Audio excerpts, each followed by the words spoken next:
নমস্কার, শুভকামনা। আওয়ামী লীগের পুনর্বাসন এবং সুসংগঠিত হওয়ার ক্ষেত্রে অসহযোগিতা এ প্রসঙ্গে আপনাদের মাঝে কিছু কথা বলার চেষ্টা করছি।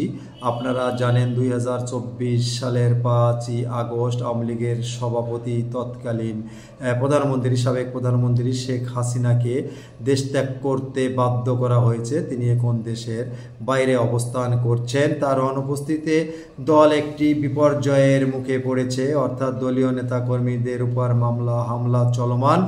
এই মামলা হামলা চলমানের ভিতর দিয়ে দলীয় প্রধানকে অর্থাৎ তাদের প্রিয় আপাকে দেশে ফিরিয়ে আনার জন্য, দলকে সুসংগঠিত করার জন্য আওয়ামী লীগের নির্যাতিত নিপীড়িত শোষিত কর্মীরা, যারা আওয়ামী লীগ সরকারের সময় নির্যাতিত ছিল, ভালো পদ পদবি ছিল না, অর্থনৈতিকভাবে ভালো নেই, এখন তখনও ছিল না, তারা এখন রাজপথে মিছিল মিটিং করছে, মবের সম্মুখীন হচ্ছে, কারাগারে যাচ্ছে, পরিবার পরিজন থেকে পালিয়ে বেড়াচ্ছে।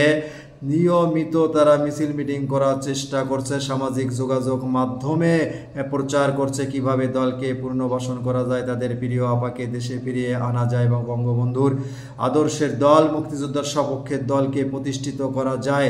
নিজেদের জীবনের ঝুঁকি আছে, মৃত্যুর ঝুঁকি আছে, কারাগারে যাওয়ার ঝুঁকি আছে, মারের ঝুঁকি আছে, তারপরও এ ধরনের কর্মীরা, বঞ্চিত কর্মীরা তাদের আপার জন্য, দলের জন্য লড়াই সংগ্রাম করে যাচ্ছে।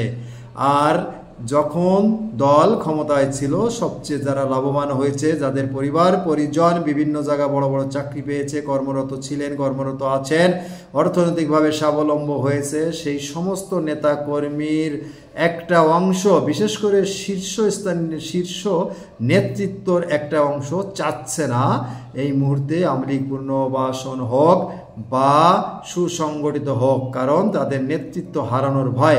তারা মনে করছে আমাদের অনুপস্থিতিতে যদি এখন আওয়ামী লীগ সুসংগঠিত হয়, পুনর্বাসন হয়, তাহলে নতুন নেতৃত্ব এগিয়ে আসবে, আমাদের নেতৃত্ব থাকবে না, আগামীতে আমরা ভালো পদ পদবি পাবো না এবং মন্ত্রী এমপি হতে পারবো না।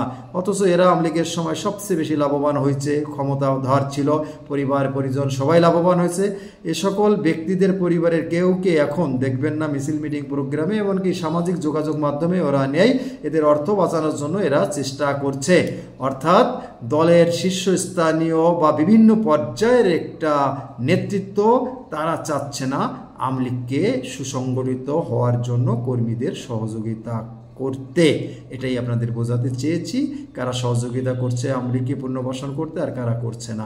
আজকে এই পর্যন্ত, সবাই ভালো থাকবেন। নমস্কার।